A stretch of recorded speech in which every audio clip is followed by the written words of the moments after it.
کی بھی ہے، سننے میں بھی آئی ہے، لیکن پیچھے ساتھی مسبوق تھے، میں نے ان کی وجہ سے تھوڑا وقفہ کیا کرتا ہوں کہ مسبوق کی نماز میں خلل نہ آئے۔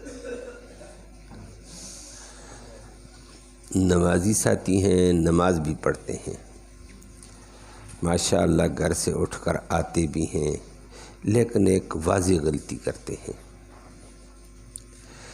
جب تک دین کو سنیں گے نہیں، محمد کریم صلی اللہ علیہ وسلم کی رہنمائی بھی نہیں چلیں گے تو پھر ایسے ہوتا ہے۔ اور اس غلطی میں عام آدمی جو مثلاً چلو تھوڑا بہت دین سے وابستہ ہوگا، مسلمان ہے، لیکن وہ نہیں، جو اپنے آپ کو دیندار سمجھتے ہیں، دیندار کہلاتے ہیں، ان کو بھی اس غلطی میں دیکھا ہے۔ اللہ ہم سب کو ہدایت نصیب فرمائے۔ وہ یہ ہے، اب بھی ہے، بہت سارے ساتھی جو پیچھے ہیں، آگے ہیں، ان کے علم میں ہے کہ جماعت کھڑی ہو جاتی ہے، قرات بھی شروع ہو چکی ہے، فرض نماز کھڑی ہو گئی،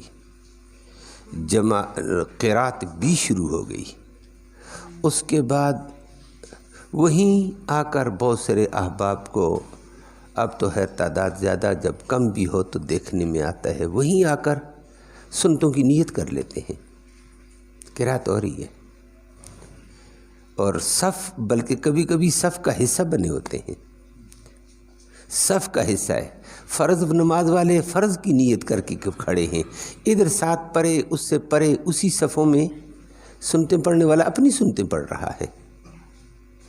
یہ آپ نے بھی دیکھا ہوگا، یہ ناجائز ہے۔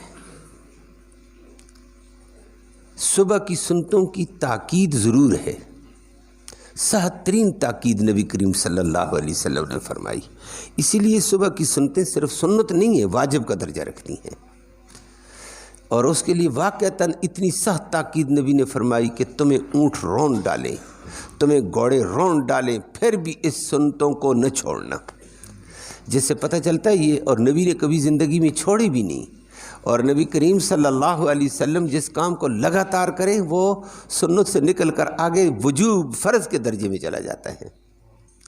تو صبح کی سنتوں کی اس وجہ سے تاکید ضرور ہے، نبی نے تنبیہ بھی فرما دی، گھوڑے تمہیں روندے جاؤ لیکن سنت نہ چھوڑو، جس سے پتہ چلا بہت بڑی تاکید ہے نبی کریم صلی اللہ علیہ وسلم کی۔ اور وہ ایک تفقہ فی الحدیث والے جانتے ہیں ایسے جملوں کا کیا حکم ثابت ہوتا ہے۔ اسی وجہ سے فقہاء کرام سارے کہتے ہیں صبح کی سنت مؤکدہ ہے، انتہائی مؤکدہ، قریب الی الوجوب، واجب کے درجے تک ہیں، پڑھنی چاہیے، نہیں چھوڑنی چاہیے۔ لیکن یہ دوسری حدیث بھی نبی کریم صلی اللہ علیہ وسلم کی یہ فرماتی ہے، اذا اقیمت الصلاۃ فلا صلاۃ الا الصلاۃ المکتوبہ، جب اقامت ہو گئی، اذا اقیمت الصلاۃ، جب نماز کے لیے اقامت کر دی گئی ہے، جماعت کھڑی کر دی گئی ہے، پھر اس جماعت والی حدود میں فلا صلاۃ، کوئی نماز نہیں ہے، نہ نفل ہے، نہ سنت ہے، نہ کچھ ہے۔ کوئی کہتا ہے میں اپنے فرض پڑھتا ہوں، اب تیرے اپنے فرض بھی نہیں ہے، اپنے پڑھتا گھر میں پڑھتا، اپنے پڑھتا کسی اور جگہ پڑھ، فلا صلاۃ، کوئی نماز نہیں ہے، الا صلاۃ المکتوبہ، مگر وہی نماز ہے جو فرض نماز ہے، اب وہی ہوگی، اقامت اس کے لیے ہوئی ہے۔ اقامت جب مکبر پڑھ رہا تھا، اشہد ان لا الہ الا اللہ اشہد ان محمد رسول اللہ، حی علی الصلاۃ حی علی الفلاح قد قامت الصلاۃ، پکی بات ہے، جماعت کھڑی ہو گئی ہے، نماز قائم ہو گئی ہے، اس میں شامل ہو جاؤ۔ اب اس میں شامل ہونا لازم ہوتا ہے، اسی لیے جماعت بھی واجب ہے۔ میری بات سمجھ آئی ہے؟ جماعت کے ساتھ نماز پڑھنا واجب ہے، لازم ہے، بلکہ بہت سارے ائمہ کرام نے تو کہہ دیا جماعت کے ساتھ نماز پڑھنا فرض ہے، لیکن اور امام احمد بن حنبل جیسا امام تو اس کو اتنے انتہائی سختی سے کہتا ہے جماعت کے بغیر مرد کی نماز ہی نہیں ہوتی، جاؤ، اس کی تو انتہائی سختی آئی ہے۔ بہرحال وہ فقہ کا امام ہے، ان کا اپنا انداز ہے، ٹھیک ہے، وہ بلند ترین امام ہے، کوئی معمولی آدمی نہیں ہے، اس کا فتویٰ اپنی سر آنکھوں پر. تو جماعت لازم ہے. اتنی بات آپ کو سمجھا دوں. وہ تمام ائمہ کرام کہتے ہیں واجب ہے، انہوں نے فرض کا درجہ دیا. تو جب جماعت کھڑی ہو جائے تو پھر اور نماز نہیں ہوتی میرے بھائیوں، پھر جماعت کی حدود میں نہیں ہوتی ہے. ایک آدمی دائیں بائیں ہے، فاصلے پر ہے، سنتوں کی نیت کی تھی، وہ جلدی ختم کرنے کی کوشش کر کے جماعت میں شامل ہو جائے کہ اس کے لیے گنجائش ہے. سنت بھی چونکہ واجب ہے، سنت بھی ادا کرنے ہیں، وہ بھی واجب ہے، جماعت کے ساتھ بھی نماز واجب ہے. وہ جلدی قائم کر کے اس واجب کو بھی پورا کرے اور جماعت کے وجوب کو بھی پورا کر لے، اس کے لیے گنجائش ہے. یہ صبح کی سنتوں کے لیے میں نے کہا ہے. اگر ظہر کے لیے آپ نے سنتوں کی نیت کی ہوئی ہے، 4 رکعت نماز سنت آپ کی 2 رکعتیں ہو گئی، اقامت ہو گئی ہے، اسلام کہتا آگے بڑھنے کی اجازت نہیں ہے، تشہد کے اوپر سلام پھیر، ختم. کہ جماعت لازم ہے. صبح کی ظہر والی سنتیں اتنے درجہ نہیں رکھتی ہیں. صبح کی سنتوں کے لیے ٹھیک ہے، آپ نے شروع کر دیا، جلدی جلدی موقع اور جماعت میں شامل ہو جا. لیکن باقی سنتوں میں، باقی نفلوں میں نہیں ہے. باقی نفلوں میں شریعت کہتی ہے 2 رکعتیں ہوئی ہیں، بس ٹھیک ہے، اسی کے اوپر سلام پھیر. اور جی میں نے 4 کی نیت کی، ہوتی بھی 4 ہے، صبح کی سنتے ظہر کی سنتے. فرمایا کوئی بات نہیں، جماعت لازم ہے، چھوڑ دو ان کو. اور لیکن صبح کے لیے اتنی گنجائش ہے. یہ گنجائش نہیں ہے کہ نماز جماعت بھی کھڑی ہو گئی ہے، قرات قرآن سننا لازم ہے. وَإِذَا قُرِئَ الْقُرْآنُ فَاسْتَمِعُوا لَهُ وَأَنصِتُوا. جب قرآن پڑھا جا رہا ہے، الحمدللہ پڑھی جا رہی ہے، دیگر چیزیں ہیں، تو پھر فرمایا چپ ہو جاؤ اور ادب سے غور سے اس کو سنو. اب وہ قرآن پڑھ رہا ہے، یہ اپنا زور پیچھے دے رہا ہے سنتوں کے اوپر، یہ ناجائز ہے. ٹائم نکال کر جلدی آؤ تاکہ جلدی اپنی سنتیں ادا ہو جائیں. اور وہ آپ کے علم میں ہے ماشاءاللہ، اتنا شعور ہے. اذان کے بعد ہم نے کہا 20 منٹ تک وقفہ ہوگا، جس میں آدمی اذان کے ساتھ ساتھ روزہ بند کر کے بھی گھر سے نکلے تو انشاءاللہ مسجد پہنچ جائے گا، وضو کیا اپنی سنت آرام سے پڑھ سکتا ہے. سنتوں کا ٹائم بھی دے دیتے ہیں الحمدللہ. تو یہ جماعت کے ساتھ، جماعت کی حدود میں جماعت کھڑی ہو جائے، سنتیں پڑھنی جائز نہیں ہے. میری بات سمجھ آئی ہے؟ اور یہ آپ نے بھی دیکھا، ہم بھی دیکھ لیتے ہیں، کبھی ساتھی بھی ہمیں بتاتے ہیں کہ پہلی رکعت دور کی بات ہے، دوسری رکعت شامل ہوتی ہے اور یہ کہتا اللہ اکبر. ادھر ساتھ جماعت والے کھڑے ہیں، 2-3 ساتھی، ادھر یہ کھڑا ہو جاتا ہے اسی صف میں. چھوٹی مسجدوں میں بھی یہاں تو تھوڑی سی بات، چلو پیچھے کوئی کھڑا ہو گیا پھر ایک بات ہوگی. تو وہاں صفوں کے جماعت کا اللہ کے نبی نے منع کیا. اصل تو دین اللہ کے نبی کے فرمان کا نام ہے. اور اگر جماعت کھڑی ہو گئی، آپ دیر سے آ گئے ہیں تو قرات شروع ہے اور رکعت ایک مل رہی ہے اور آپ زور نہ دیں، جماعت کو شامل ہو جائیں. اور اتنی بات ہو سکتی ہے کہ آپ اگر گھر میں سنتے پڑھ کر آئیں، جگہ بدل گئی ہے، دائیں بائیں پڑھیں گے جگہ بدل گئی. جماعت کی حدود میں جو سنتیں دوبارہ نہیں ہو سکتی اقامت کے بعد. جلدی جلدی کوئی پہلے کیا ہوا تو وہ فارغ ہو جائے، دوبارہ نیت نہیں کر سکتا ہے اقامت کے بعد. جگہ دائیں بائیں ہے تو پھر ٹھیک ہے. اور البتہ پھر اس کے لیے کیا کریں؟ جی میں نے سنتیں نہیں پڑھی ہیں، پھر میں کیا کروں؟ اس کے لیے اللہ کے پیغمبر کا اگلا فرمان ہے، 2 فرض پڑھ لیے ہیں، فرضوں کے بعد پڑھیں. ٹائم تو جواز کا ہے، لیکن اللہ کے نبی نے فرضوں کے بعد پڑھنے سے بھی منع کیا. اور بہت سارے احباب کو یہ دیکھا ہے وہ اس غلطی میں ہوتے ہیں، آ جاتے ہیں جماعت میں شریک ہوتے ہیں کہ جماعت کے بعد وہاں سے اٹھے، پیچھے گئے، آگے پیچھے ہوئے، دوبارہ نیت کری، وہ بھائی کیا کرتے ہو؟ اور سنتے رہ گئی، سنتے پڑھتا ہوں.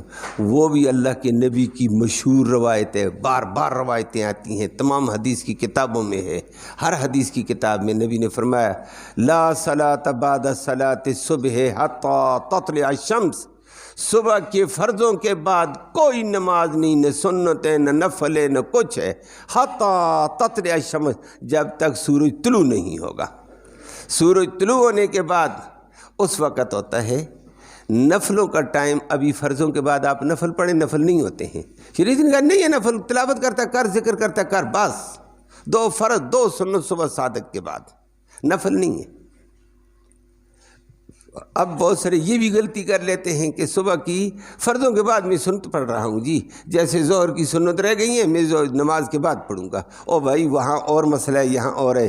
صبح کی نماز کے بعد طلوع آفتاب تک کوئی نماز نہیں۔ سجدہ تلاوت جائز ہے، سجدہ تلاوت کر سکتے ہو، قرآن پڑھا، سجدہ تلاوت کا ٹائم آ گیا، جنازہ آیا ہم جنازہ پڑھیں گے، ابھی جنازہ آ جائے گا ہم پڑھیں گے، جنازے کے لیے جائیں گے، وہ ہے جائز ہے۔ لیکن سجدے والی نماز اور کوئی نماز نفل جائز نہیں ہے صبح کے بعد، وہ اللہ کے نبی نے منع ہے۔ کب تک؟ حتی تطلع الشمس، سورج طلوع ہو جائے گا، اشراق کے وہ آپ جانتے ہیں اشراق کے لیے نفل جائز ہو گئے، اب نفل پڑھ سنت کر، اس وقت اگر سنتوں کی قضا کرتا تو کر، اس سے پہلے نہیں ہے۔ تو ایک ساتھی کچھ غلطی کرتے ہیں، جماعت کھڑی بھی زور دیتے ہیں، سنتے پڑھنی میں نے ضروری ہیں، بالکل ضروری ہیں، لیکن پہلے آنا بھی ضروری ہے، ٹائم پہ آنا بھی ضروری ہے، اس ضروری کو نہیں دیکھتا ہے۔ اور فرضوں کے بعد جی میرے سنت رہتے بہت ضروری تھے نا، اس کو پڑھنا ضروری ہے، بالکل پڑھنا ضروری ہے، لیکن اس وقت میں نبی نے سنت نفل پڑھنے سے منع کیا ہے کہ اللہ کے نبی نے منع کیا، بس ہم کچھ نہیں کر سکتے ہیں۔ اصل دین تو نبی کریم صلی اللہ علیہ وسلم کے ارشاد کا ہے، اور وہ آپ کے سامنے آگے ٹائم کے اعتبار سے بات کریں گے۔ نفل ہر وقت ہو جاتے ہیں، لیکن جس طرح میں نے ذکر کیا صبح کی نماز کے بعد کوئی نفل پڑھے نہیں ہوتے ہیں، کوئی نماز نہیں ہوتی ہے۔ اور عصر کی فرض آپ نے پڑھ لی، آپ کہتے ہیں ٹائم زیادہ میں نفلیں پڑھ لوں، تھوڑے سے یہ کر لوں وہ کروں، نبی نے فرمایا عصر کی نماز کے بعد نفل نہیں ہے جب تک سورج غروب نہ ہو جائے، غروب ہوگا تو اس کے بعد وقت جواز شروع ہوگا، نفلوں کا یہ ٹائم ختم، مکروہ ٹائم ہے، نفلوں کے لیے نہیں ہے۔ ہاں جنازہ آ گیا تو جنازہ پڑھیں گے، سجدہ تلاوت کریں گے۔ ان دو وقتوں میں نوافل کو ان چیزوں کو منع کیا گیا ہے۔ اللہ کا حکم، اللہ نے کہا زیادہ زور بھی نہ دو، خدا کا بندہ، اللہ نے ہمارے کمزوریوں کو دیکھ کر حکم دیے ہیں۔ یہ تو نہیں ہے کہ دڑا دڑ لگاتار نفلی چلتے رہے، اللہ کہتے بس رکاوٹ، بریک لگا دو، فرض پڑھ لیا اللہ قبول کرے، بریک ہے، اور قرآن پڑھو، قرآن کا حق ہے، ذکر کرو، ذکر کا حق ہے، اشراق پڑھو، سوتے تو سو جاؤ، اپنے کام کاج کو جاتے تو کام کاج کو جاؤ۔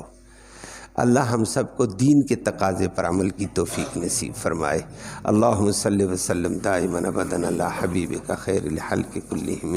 یا اللہ تو دین کے اوپر عمل کی توفیق نصیب فرما، دین کی سمجھ نصیب فرما۔ یا اللہ خیر کے کاموں میں آگے بڑھنے کی توفیق نصیب فرما، برے کاموں سے، بری فکر سے، بری سوچ سے محفوظ فرما، امن نصیب فرما، سلامتی نصیب فرما، دونوں جہانوں کی سعادت نصیب فرما۔ یا اللہ سچے نبی کی سچی غلامی نصیب فرما، سچے نبی کی سچی غلامی نصیب فرما، سچی تابعداری نصیب فرما، شیطان کی غلامی سے، نفس کی غلامی سے ہم سب کو محفوظ فرما۔ یا اللہ آخری عشرہ عتق من النار، جہنم سے چھٹکارے کا جا رہا ہے، آزادی کا، یا اللہ تو ہم سب کو جہنم سے نجات نصیب فرما، ہم سب کو جہنم سے نجات نصیب فرما۔ ساری امت جو گناہوں میں ڈوبی ہوئی ہے سب کو جہنم سے نجات نصیب فرما، جو فوت ہو چکے ان کی مغفرت فرما۔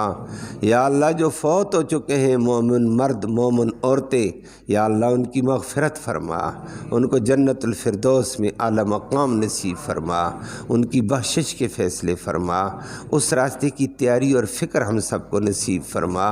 بیماروں کو اپنے فضل سے شفا نصیب فرما دے، اسپتالوں میں بیمار، گھروں میں بیمار، یا اللہ سب کو شفا نصیب فرما، ان کے علاج کو ان کی شفا کا ذریعہ فرما دے، محتاجوں کی احتیاج براری فرما، ضرورت مندوں کی ضرورتیں غیب سے پوری فرما، مشکل میں پھنسے ہوئے لوگوں کی مشکلیں آسان فرما، بے روزگاروں کو بہتر روزگار نصیب فرما، روزگار والوں کے روزگار میں خیر و برکتیں، رحمتیں نازل فرما، حلال کی روزی وسعت والی، برکت والی، رحمت والی آسانی سے نصیب فرما، حرام سے ہم سب کو محفوظ فرما۔ امت کے اندر سود کی تباہی آئی ہوئی ہے، IMF کے ذریعے سے ہو، ورلڈ بینک کے ذریعے سے، یہودیوں کا جال پوری امت کو شکنجے میں لیا، یا اللہ اس شکنجے سے امت کو آزاد فرما، امت کو بھی فکر نصیب فرما کہ ہم اس شکنجے سے نکل کر محمد کریم صلی اللہ علیہ وسلم کے سچے دین کی تابعداری میں آ جائیں۔ یا اللہ قوم بیچاری ڈوبی ہوئی ہے، اس قوم کو سمجھ نصیب فرما، حکمرانوں کو بھی سمجھ نصیب فرما، عوام کو بھی سمجھ نصیب فرما، اس سود کی لعنت سے ہمیں چھٹکارا نصیب فرما، حرام چیزوں سے چھٹکارا نصیب فرما، حلال چیزوں کے در پہ رہنے کی توفیق نصیب فرما۔ صلی اللہ تعالی علی خیر خلقہ محمد و آلہ و صحبہ اجمعین۔